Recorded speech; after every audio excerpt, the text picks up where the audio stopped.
You're listening to The Local, hosted by Sam Muscat and proudly supported by the Altona Traders Association. And today I am so proud and so pleased to have with us our guest from the Williamstown Musical Theatre Company, a great organisation that's been with us for a while, and it's Tyson Legg. Hi, Tyson. How are you? Hello. I'm very well, thank you. Thank you for having me. No, it's great to have you, and I'm really excited about the Williamstown Musical Theatre Company. Now, I know you haven't been involved for a long, long time, but just how long has the organisation been around for? Well, in this iteration, it used to exist quite a long time ago as a light opera company, and there were some people that did have involvement who have involvement now, who were actually involved when it was a light opera company. But in this iteration of musical theatre company, it's been approximately 20 years or so. Wow. So there's been a long association in that respect for this Williamstown Musical Theatre Company. Yeah, very and I much understand too that, Tyson, that you're doing a new production called Company, a musical comedy. That's correct. Looks pretty impressive too, by the way. Yes, very nice graphic design on everything that we've got. It's really Your design? been lovely. No, look, we work in conjunction with a lot of different people. So we have marketing people, graphic designers, all kinds of things. I am the co-director of the show with my partner Rachel, and so we kind of work in a space where a lot of different departments come to us and say, what do you think of this? So we have to have an opinion on things, but luckily we don't need to have the savvy know-how to actually put it all together. No, it looks exciting, and it goes from the 8th of May to the 23rd of May. So that's coming this weekend, isn't it? It is. So, well, if we're recording today, we're a couple of days away, yeah. Yeah, excellent. Oh, wow. And it'll be held here at the Altona Theatre? That's correct, yes. So all our shows are here at the Altona Theatre. I think we're running for, if you just flip that flyer over to the back for me, because if I can grab that for one. There you go. Yeah, what have we got there? We've got 10 shows. Oh, wow. Opening on Friday the 8th and our final shows on Saturday the 23rd of May. Geez. So tell us a little bit about Company, a musical comedy. Now, I didn't get to audition, which... It's such a shame. We would have loved to have seen it. I would have loved to have. But anyway, so tell us a little bit about the Company, or Company, a musical comedy. It's a musical written by one of the absolute greats of musical theatre, which is Stephen Sondheim. Oh, wow. I didn't realise. Yes. Okay. So it's probably, as far as his shows go, it's renowned for being a real establishing an aesthetic of Sondheim musicals. It's 50 years old now, so it's been around for quite a long time. But it was probably one of his most noted shows. If you think of Stephen Sondheim, there's probably a few that immediately pop to mind, and Company is definitely one of them. It is a really lovely show, focused on relationships and couples and how couples interact with each other in different environments, and all told through the eyes of a 35-year-old bachelor named Bobby, who can't settle down, can't find a partner, yet is surrounded by all these couples in his life. All his best friends are coupled together. So it becomes this reflection for him on why can't he find that happiness? And is it really happiness when he gets down into it and looks at these people?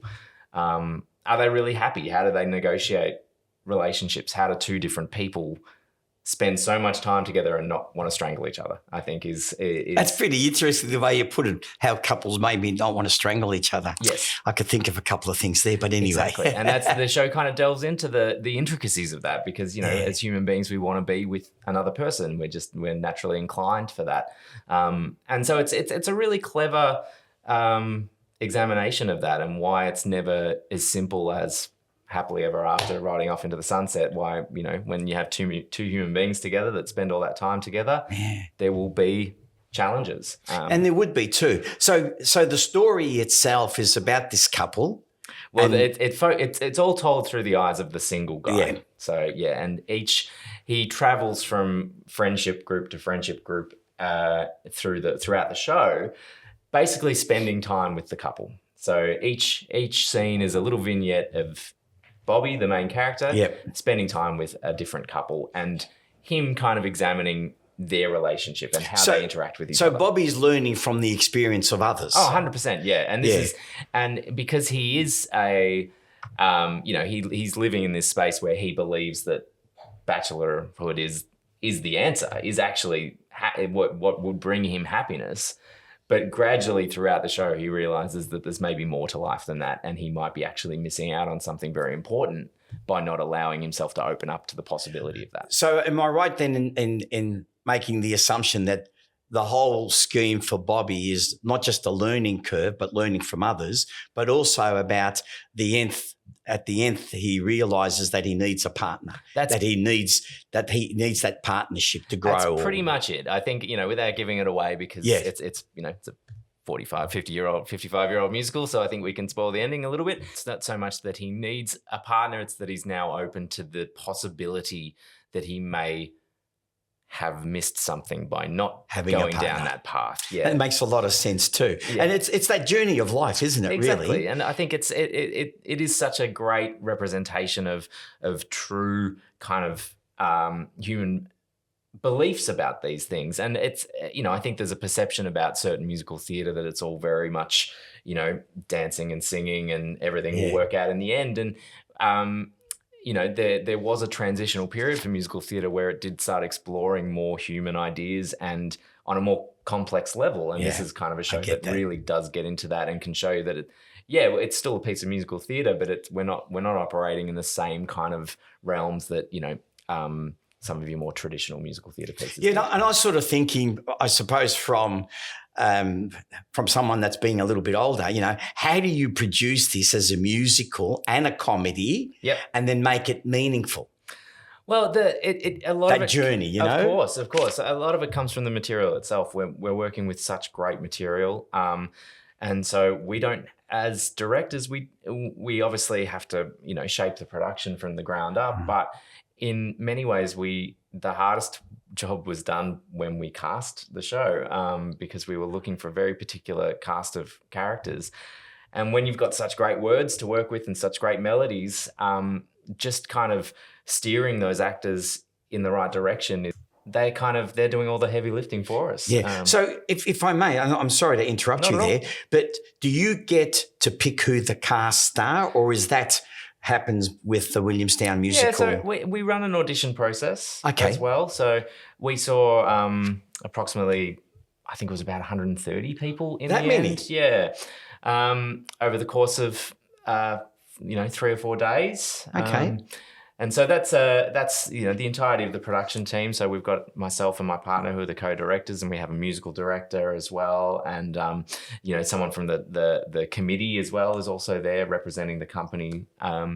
We see everyone comes in and gives us a song and gives us a bit of dialogue, and we kind of whittle it down from there. And it's a pretty extensive process. It can go.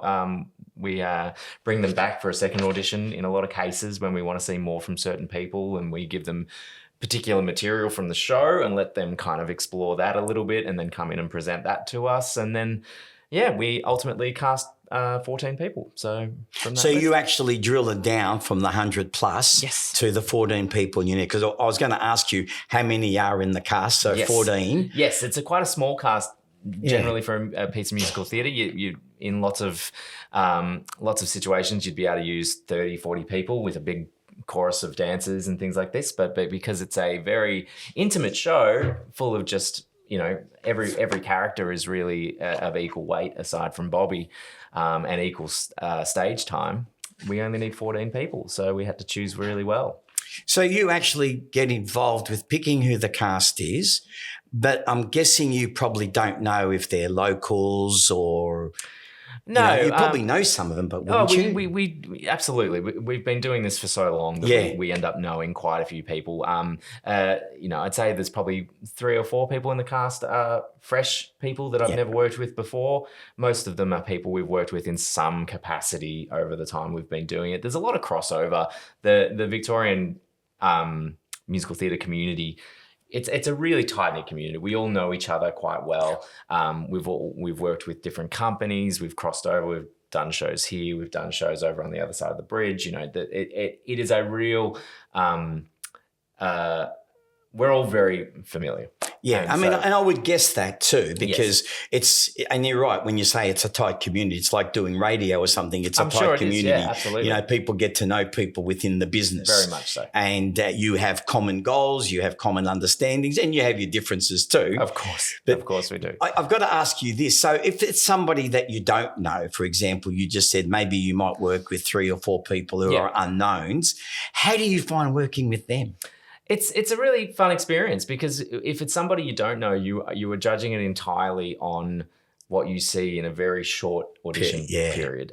We tend to kind of, because we have to see so many people, your first audition, you only really get somewhere between 5 and 10 minutes. And so you've got to actually, you have to do so much work in an audition space to show your best, put your best foot forward, I guess. So when people come in and we see something that we like and we think we see a little spark, that something that inspires an idea in us, we're trying to make all these judgments about what it is that we like about them, what we can do with them, how they will fit the show that we're currently casting. And we've got to do all that in 5 to 10 minutes.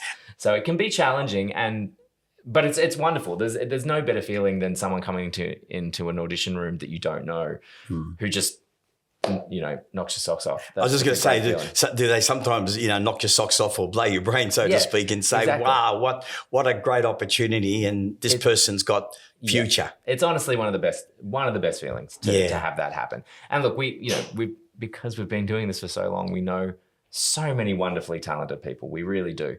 And they tend to bring out their best work every time. So we know all these people that come in and we're just like, you're great at what you do and you've done it again. You're excellent. It's those people. Yeah, there's something special about it when it's unexpected though. Now, I might be asking you a question that you can't answer, but from a musical point of view, like the musical director, those musicians, being a musician, those musicians, are they people that your musical director just organises and you don't have input on that?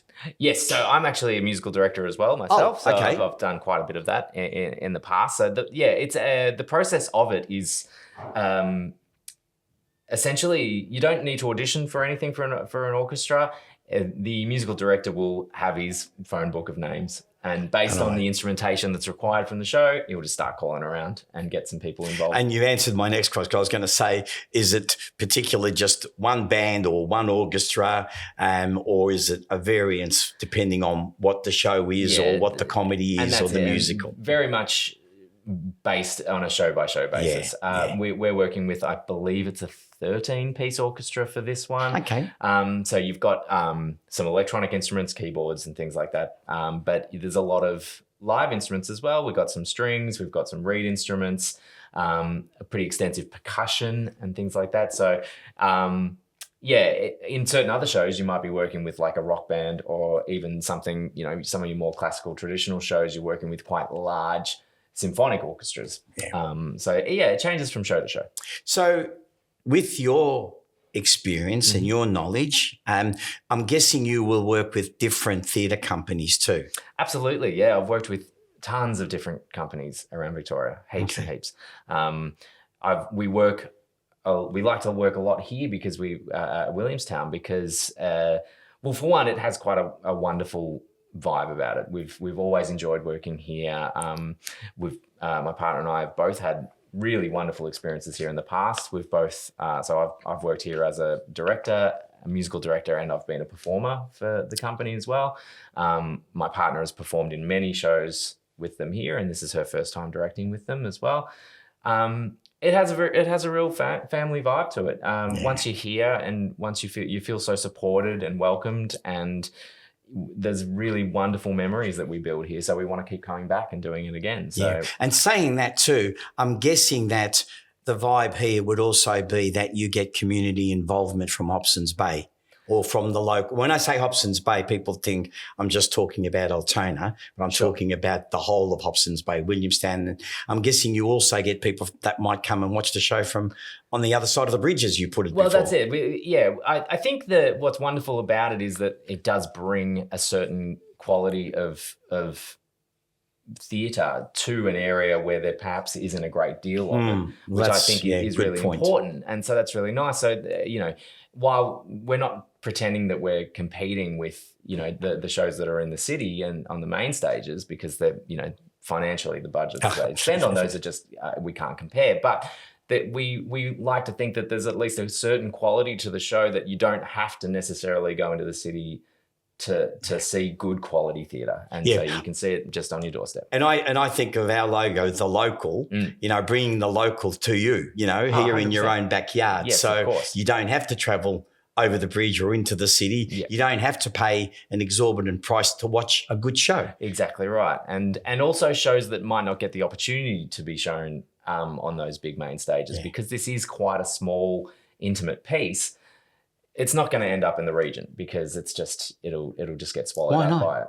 Oh, it's just so I can imagine you just have to. It would just swallow up this beautiful material. Yeah, and you might get the opportunity at some maybe at the Art Centre or the Malt House or something like that, but it doesn't come up very often. Geez, I haven't heard the Malt House for a long time. It's still kicking around. It's still kicking around. Absolutely. Oh my gosh, I remember going there as a young lad. Geez, I won't go into those stories. I'll leave those where they sit.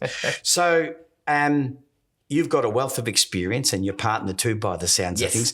You've got to be excited about doing it here in the local area. Oh, absolutely. And we've actually kind of moved more. I'm traditionally from out like the northeastern suburbs, but since we've about 8 years or so now, we've been living in the west.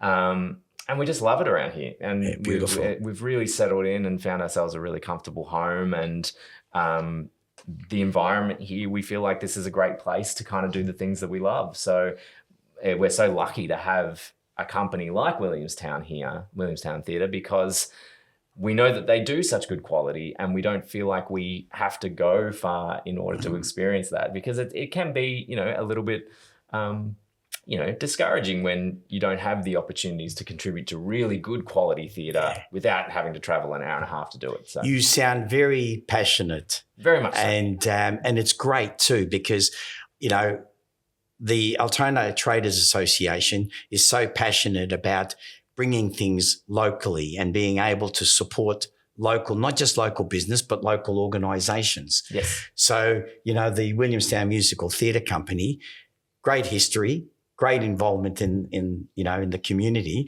and a great involvement from you and your partner too.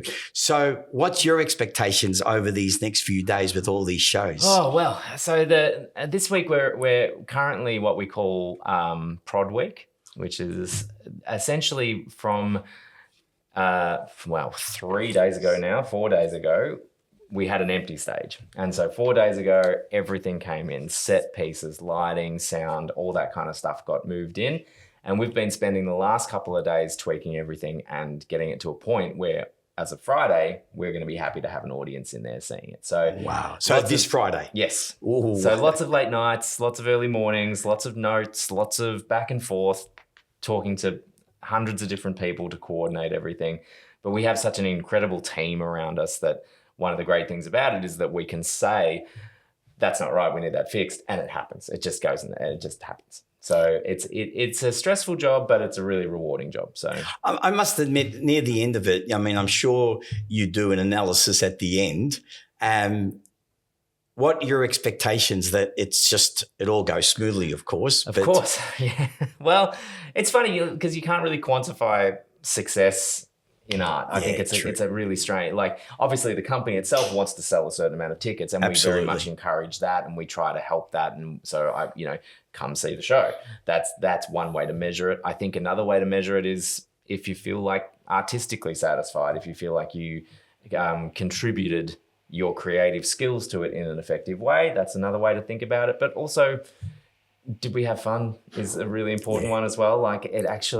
Some of my favorite memories in theatre weren't necessarily about the show itself or the quality of the show. It was the people we got to spend time with and the friendships we made.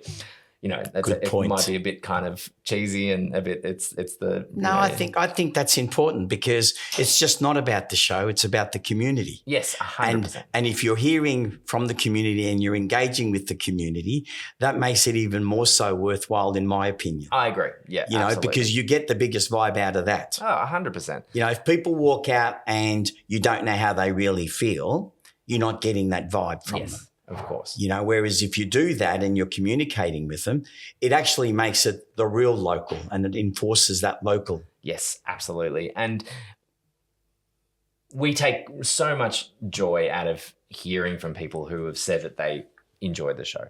You know, like, you don't need to be, you know, a scholar of musical theatre or someone with, you know, a discerning taste to enjoy really good theatre. You can just come along, and the music's wonderful, the singing is wonderful, and the story is pretty emotionally compelling, I think. So, you know, I think when you see people come out who have enjoyed that experience, there's that is really rewarding as somebody who played a small part in bringing it all together. And you know what? A big take may be also that somebody that's living that particular life right now of uncertainty might get something out of it and think, this is a story that is really about me too.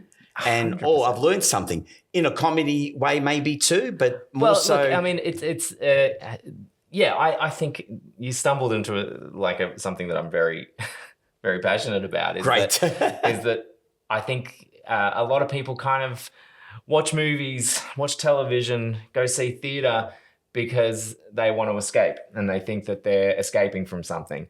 Good theatre, good movies, good TV shows don't let you escape. They actually make you think about things. Yeah. And it's fun when they catch you off guard. If you come and see a musical theatre thing and you think, I'm going to have 2 hours of singing and dancing, and then you walk out contemplating and feeling like you might need to reassess your life direction, that's probably a good piece of theatre. And you've been drawn in. Exactly. You know, and it's really about revision too and reflection. Of course. So if you walk away with that, it's a double win. Absolutely a double win. Yeah. So there's, I really, if someone said that to me after seeing the show, you'd be pretty comforted thinking that you've done a decent job. Yeah. Tyson, I got to say thank you so much for joining us here on the podcast with The Local. It's been a great conversation, and can't thank you enough for your time. And I know your time is precious, but I do want to let people know. Please do, yeah. Company, a musical comedy, and hey, the prices are really reasonable. I'm looking at that, you know, a full price $55, concession $49, children 16 and under $49, and groups of 10 $49. So it's a cheap night out. It is comparatively, absolutely, yeah. Well, you're saving on having to go into the city to watch a show. Absolutely. And where else better to watch a show in your own backyard at the local, area, where you might even have local performers that you don't even know that are local, and you get to meet someone that you know too. So, very much so. I'd recommend everyone to come and watch The Company, a musical comedy, starting on the 8th to the 23rd of May, and this Friday, being the 8th, at 7:30. So, hey, join us, and I might even come along myself just to make sure that your production is worth what it said, and I'm sure it is. Yes, hopefully No, we've lived up to the hype. I will just mention that the 8th and the 9th are sold out currently. Great. So if you want to come down, jump on the webpage, I think is the safest bet to go, and you'll be able to see what tickets are available for the remaining shows. And what's the webpage? wmtc.org.au is the way to go. Oh, there it is right there. And there's a phone number, 1300 881 545. So I'd recommend come and watch The Company, a musical comedy. Again, Tyson, thank you so absolutely much. My pleasure. And it's been a real great pleasure for us to have this conversation with you too. Now, if you do want to get in contact with us, of course, we've got our famous producer. We've got a great producer too, by the way. Yeah, Scarlett Rose, unbelievable. You can get her email address here on the screen. Right here on the screen, no. But no, really, thank you so much for joining us here on this podcast. And thank you to you, the local people. The Local comes to you from everywhere around our local district in the Hobsons Bay area. So thank you. Have a great day, and look forward to our next podcast.